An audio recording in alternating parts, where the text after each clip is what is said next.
시청자 여러분 안녕하십니까. 고영신TV 시사정담 시간입니다.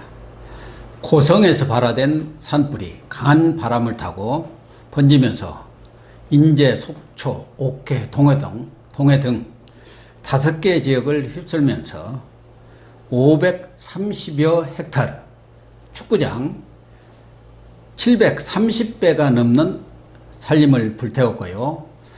40여 명의 사상자가 발생했습니다.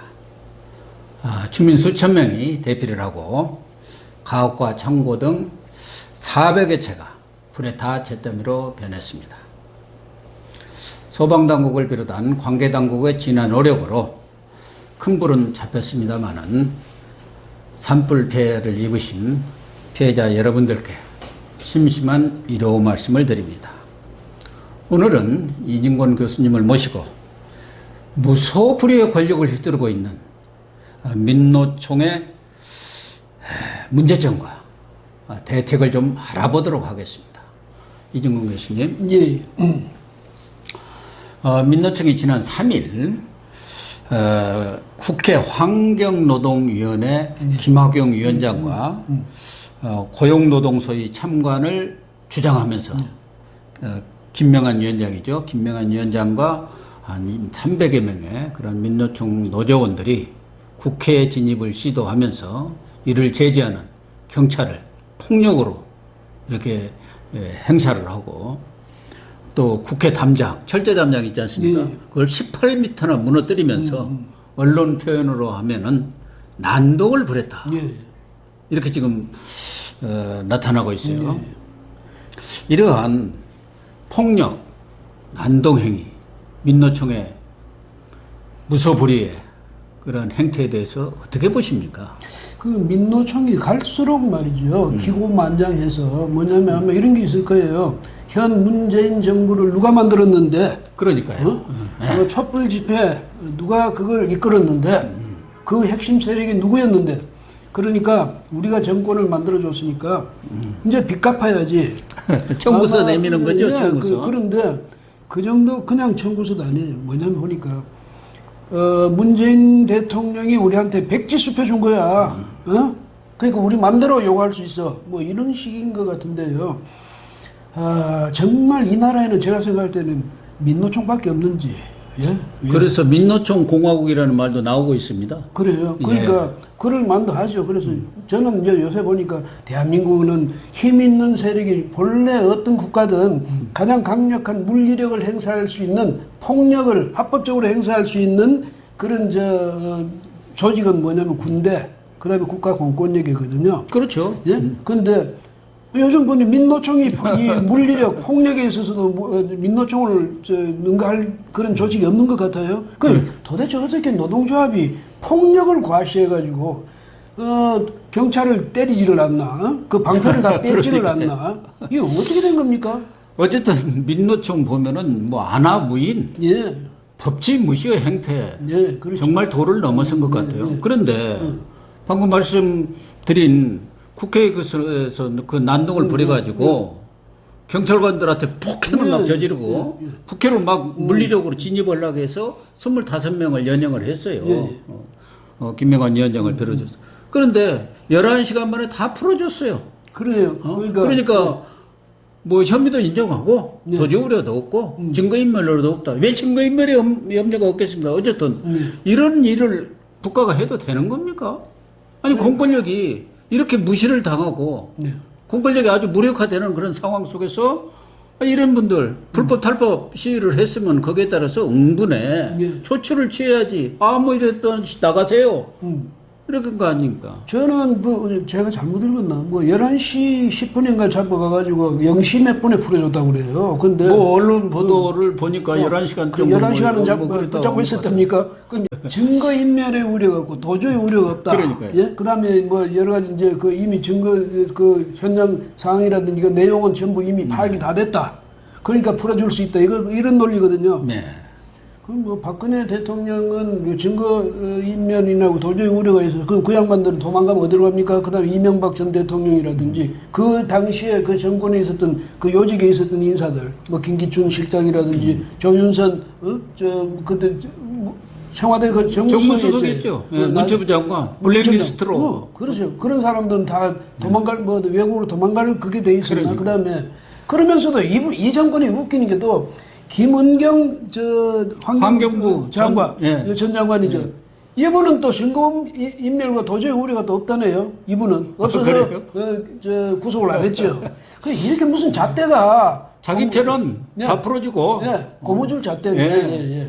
이른바 적폐 세력으로 몰렸다가 하면 가차 없죠. 그러니까. 걸렸다 하면 아주 그냥 우리 속된 말로 아작이 납니다. 우리나라는 법치를 표방하면서 하는 법을 집행하고 하는 게 보면 이런 식으로 서로 차별을 두고 이렇게 집행하는데 이러니까 민노총이 더 기고만장할 수밖에 없죠.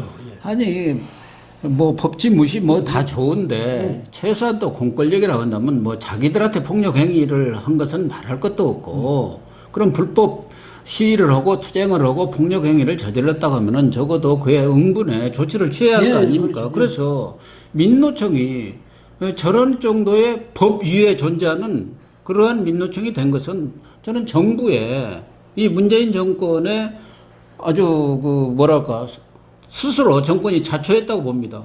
그런 사람들 다 풀어주니까 뭐 그런 거 좀 저질러면 법 무시하면 어떠냐 이런 생각을 갖고 있는 것이고 그러다 보니까 더 과격해져요. 지난번 경찰서에 연행된 사람들도 경찰서 가서 우리 같으면 보통 경찰서에 끌려가면 기가 팍 죽지 않습니까? 이러다가 이것도 깜빵이 가는 거 아니야? 그런데 그 사람들은 경찰서장 나와라 하고 뭐 문을 걷어차고 김을 걷어차고 막 그랬다는 거 아닙니까?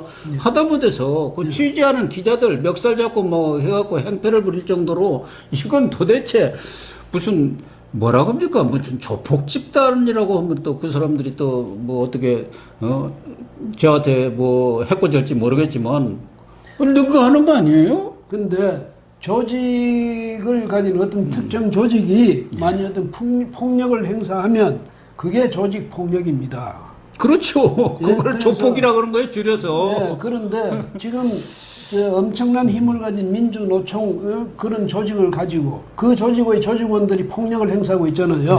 그 다음에 국회라는 데가 어딥니까? 국가 중요 보안시설 그 가급이에요. 가급. 국회, 그렇죠.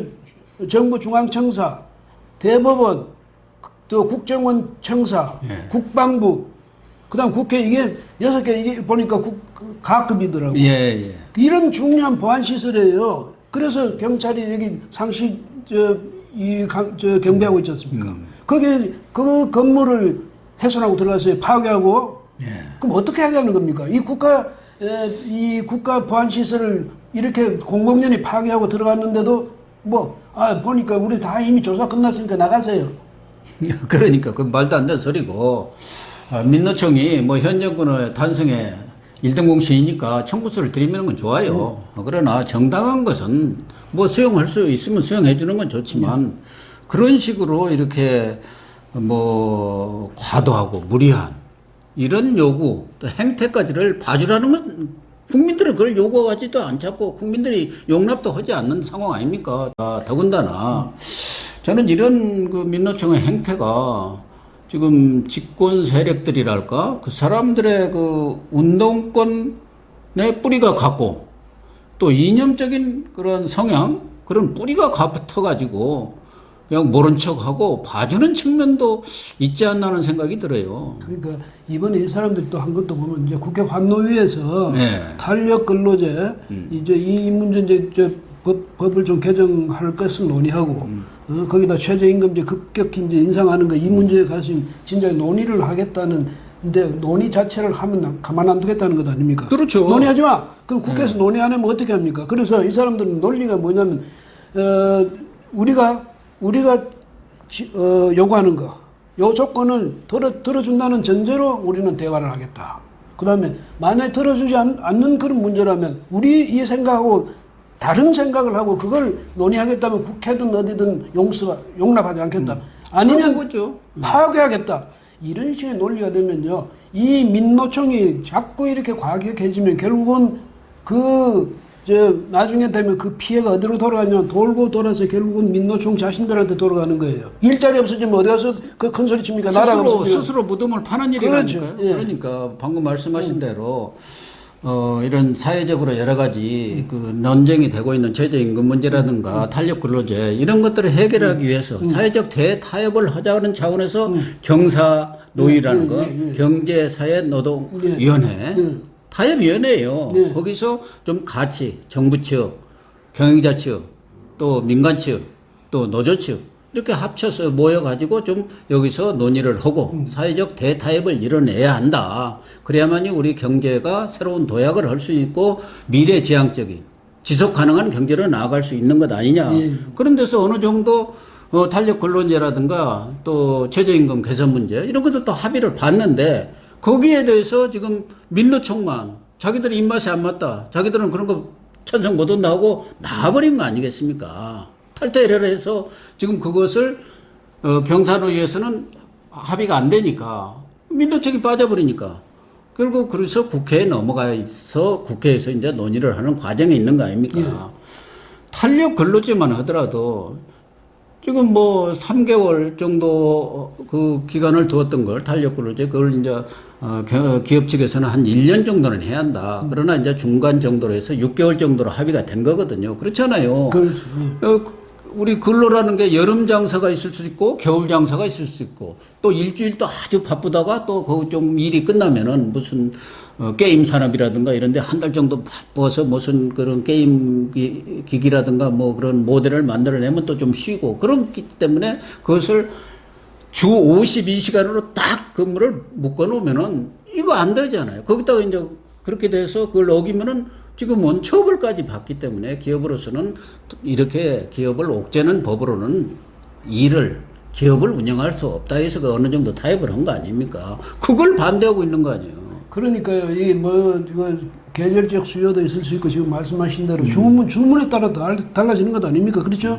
이렇게 달라지고 하면 거기서 기업이 어쨌든 좀 운신할 그 폭이라도 좀 줘야 그 다음에 이제 일자리도 만들어내고 기업이 그러면 또 민주노총도 조합원도 늘어날 것 아니겠습니까? 조합원 늘어나면 조합비도 늘어나는 거고 이렇게 해서 서로 상생하는 게 그것이 기업과 또 노동자와 기업이 서로 상생하는 구조인데 아니 기업이 이렇게 되면 일자리 누가 만듭니까? 정부가 계속 공무원 늘려서 일자리 만들어요? 그럼 공무원 기업의 일자리라는 것은 기업에 들어가면 그 사람이 생산해서 그 생산을 가지고 자기가 임금을 받아가잖아요. 그러면 정부에 들어간 공무원 되면 생산 누가 합니까? 그러니까 앉아서 세금은 국민의 세금으로 임금만 받아가는 거거든. 그런 체제가 되면 얼마나 이 나라가 버틸 수 있겠습니까? 그런 점에서도 보면 민주노총 정도 되면요. 오히려 이 기업들이 활로를 열어주고 자기들이 적극적으로 열어주고 그 다음에 일자리를 많이 창출해라. 그래서 이 자기들 조합원으로 많이 이제 흡수하고 이런 노력을 기울여야 될 때는 너무해요. 예. 뭐 최저임금제만 해도 그래요. 뭐 우리 그 근로자들이 정말 최저 생계비가 될 정도 최저임금을 받아야 한다는 그런 당위로는 다 맞는 것이고 일정 부분 최저임금이 올라야 한다는 것도 맞는데 뭐 문정부 들어가지고 최저임금을 이제 급격히 올리다 보니까 정말 이 알바생들 또 중소기업 자영업자들 그런 데서 일하는 사람들이 다 일자리를 잃었어요. 예. 정말 그런 곳에서 일하는 사람들이야말로 근로자로서 보호하고 사회 안전망이 정말 필요한 데가 바로 그런 부분인데 그 사람들은 다 피해를 보고 최저임금이 올라가지고 이득을 보는 게 아니에요. 그렇죠. 오히려 지금 민노총이라든가 한국노총 조직화 된 그런 노조들은 다 대부분 좋은 뭐 대기업이라든지 튼튼한 공기업이라든지 이런 데 근무하는 사람들이요. 그러니까 그 사람들은 최저임금이 오르면 그 사람들만 지금 이익을 본 거예요. 그렇죠. 그러다 보니까 오히려 임금 격차가 더 늘어난 거 아닙니까? 더 양극화가 강화되고 있는 그런 추세거든요.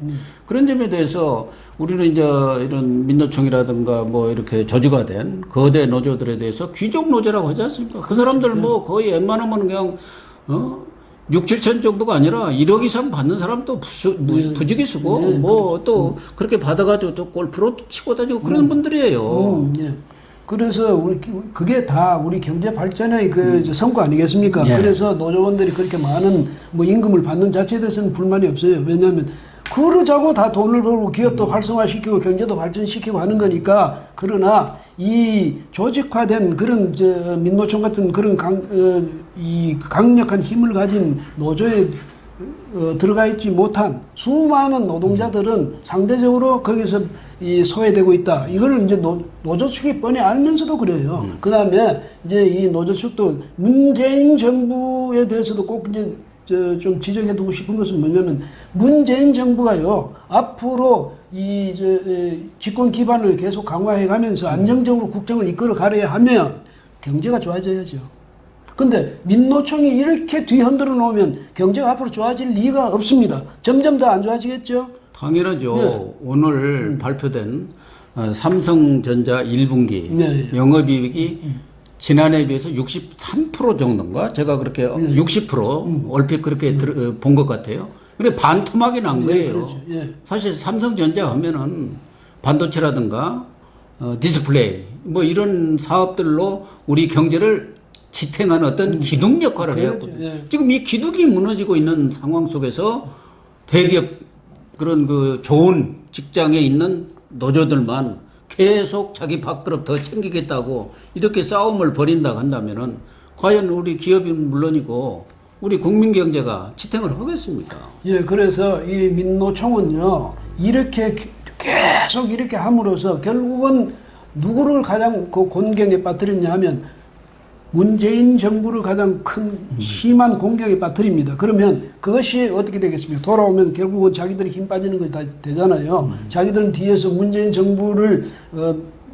말하는 배경으로 삼아서 지금 이렇게 큰 소리치고 기고만장해서 우리는 대통령이 말이야 뒤에 우리 뒤에 있어 이러고 하는데 뒤에 있는 게 아니라 지금은 대통령 머리 위에 있어요. 민노총이. 어쨌든 예. 그래서 이렇게 하는데 그 사람 램덕 돼버리면 힘 빠져버리면 자기들 어디다가 이제 기반을 둘 겁니까? 그래서 오히려 그럴수록 문재인 정부를 그 안정적인 기반을 자기들이 강화하는데 애를 써줘야 되는데 지금 보면요 완전히 서로가 동지가 아니라 지금 보면 서로가 지금 적 중에도 이런 적이 없어요. 어떻게 이렇게 정부를 공격에 빠뜨린지 제가 봐도 옆에서 보니까 저는 뭐 이렇게 문재인 정부를 지지하는 측이 아닌데 아니면서도 가만 보니까 정말 그 편 걱정되는 거예요. 예.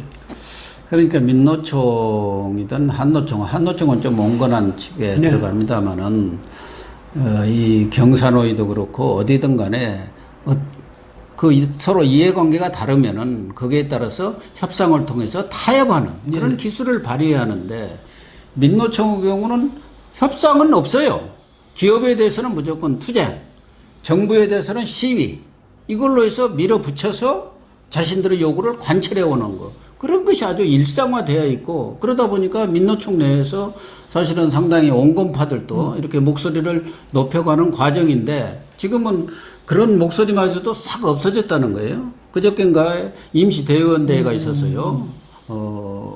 그런데 그 자리에서도 그 김명환 위원장이라든가 적어도 지도부에 있는 사람들은 국회에서 그런 좀 국민들의 눈살을 찌푸리는 일이 있었으면 뭐 잘했다고는 못하지만 사과라든가 유감 정도는 표명해야 하는 거 아닙니까? 그렇죠. 예. 유감 사과 표명은커녕 우리가 가서 이렇게 뭐 그냥 몸으로 뭐 물리력을 동원해서 투쟁을 해가지고 올 3월 국회에서 처리하기로 한 탄력 근로제 그거 막았다. 4월 국회로 넘겼다. 그래갖고 투쟁 성과를 과시를 했어요. 좋아요. 뭐 과시한 것까지는 이제 거기는 자기들 식구끼리 모임이니까 그럴 수 있는데 거기에서 결의된 게 뭐냐.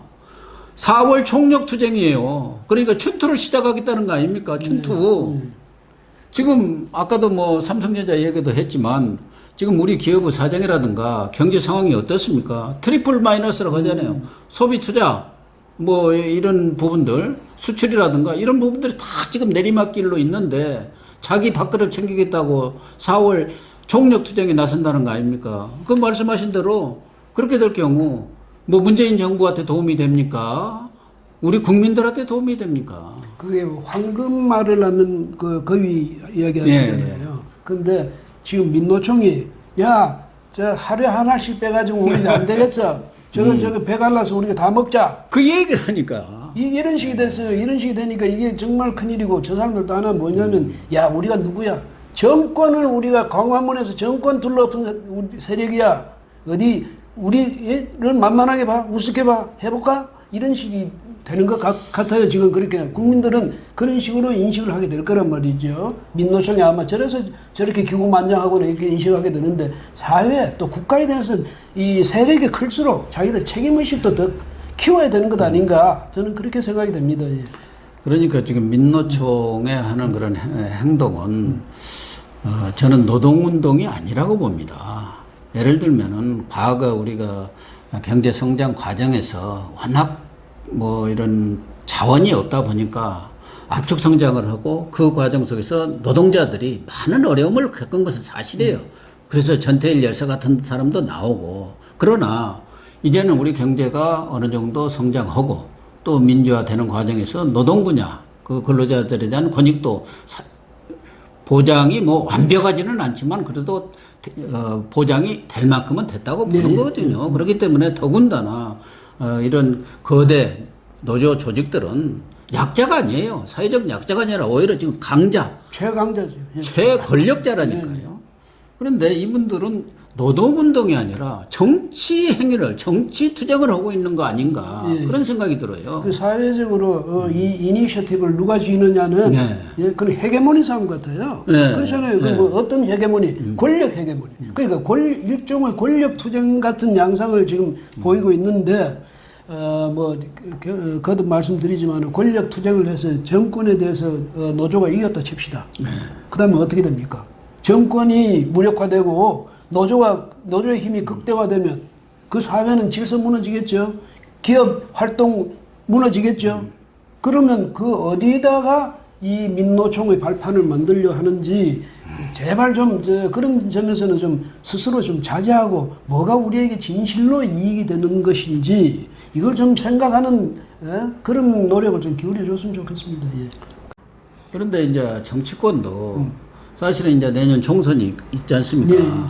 뭐 그 이전부터 지금 민주당은 한국노총이라든가 이 노조 세력을 자기들의 어떤 정치적 텃밭으로 생각해 왔고 그분들한테 또 노조 세력한테 일정 부분 비례대표를 활용을 해 주었어요. 그러니까 이제 뭐 이런 민노총이라든가 이런 세력들의 입장에서 보면 내년 총선이 있기 때문에 표를 갖고 있고 조직력이 있으니까 결국은 정치권으로부터 밀어붙이면은 얼마든지 표가 아쉬운 정치권이 자신들의 요구를 들어줄 수밖에 없지 않느냐 이런 계산을 하고 있는 거 아니겠습니까? 그런데 그렇게 해서 지금 민노총의 힘이 극대화되면 그다음에 그래서 정부 측이 또 정부 여당이 정권 측이 민노총의 요구를 다 들어주면 그다음에 어떻게 되겠습니까? 경제는 더 나빠지겠죠. 그렇지 않습니까? 경제는 더 나빠지고 실업률은 더 올라가겠죠. 이렇게 되면 표는 누가 잃습니까? 그러면 뭐 당연히 정권 측의 표를 잃게 되는 거 아닙니까? 그럼 자기들 백이 약해지는 겁니다. 말하자면. 그래서 그게 좀 상대를 밀어붙이더라도 상대의 이 맷집인가? 뭐 이런 걸 좀 봐가면서 해야지. 뻗을 자리를 봐가면서 발을 뻗어야죠. 어쨌든 뭐 문재인 정부가 민노총이라든가 노동계의 그런 적극적인 지지 위에서 정권을 창출을 했기 때문에 그쪽의 주장을 또 요구를 외면할 수는 없다 하지만 국민들의 소리를 아주 엄중히 받아들여야 합니다. 또한 국민들은 민주노총의 과격 폭력투쟁과 과도한 제밥 챙기기에 넌더리를 내고 있습니다. 국민이 외면하는 노동운동은 미래가 없다. 이런 말씀을 드리면서 민노총도 이 말씀을 명심해 주기를 바랍니다. 오늘 방송 마치겠습니다.